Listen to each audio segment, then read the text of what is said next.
Mga bagay na hindi dapat sinishare sa ibang tao. Your big plan. Una ito dahil minsan masyado tayong namadaldal at lahat ay sinasabi natin. Ito ang problema sa mga kwentong plano mo, lahat yun ay expected nilang mangyayari. At kapag di nila nakita yung part na yon, babasahin nila yon as a failure dahil yun ang magiging sukatan nila na hindi ka nagiging successful. Hindi mo naman sila kaya ng paliwanag ang lahat. Ang love life mo. Ang relasyon mo sa pagitan ng karelasyon mo ay sa inyo lang. Private yon. Sa inyo lang yon. Huwag masyadong magkwento lalo na masyado ng pribado ang mga bagay sa inyo. Kahit na best friend mo, mas mainam na rin na may mga boundaries kayo.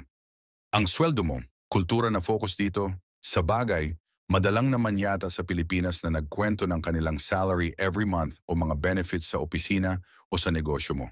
Pero hanggat maaari iwasan ang magkwento tungkol dito, lalo na hindi naman kayo pare-parehas ng kalagayan sa buhay.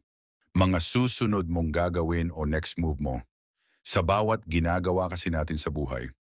Lalo na kapag may problema tayo, mas magandang itago na lang natin to sa ating mga sarili o kaya personal na lang talaga dapat ang mga bagay na ito. Mga family issues, eto pa isa, mas maiging manatiling na sa loob ng pamilya ang mga isyong pampamilya.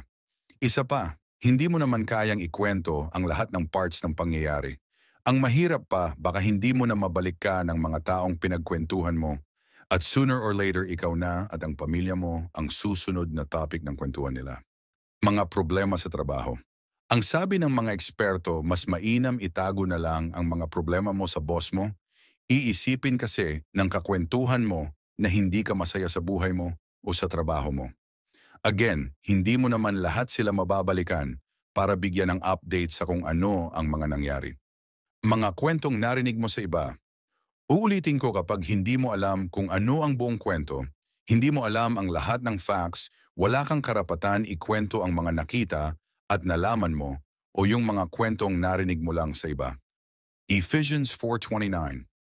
Do not let any unwholesome talk come out of your mom but only what is OPO for building others up according to their needs that may benefit those who listen.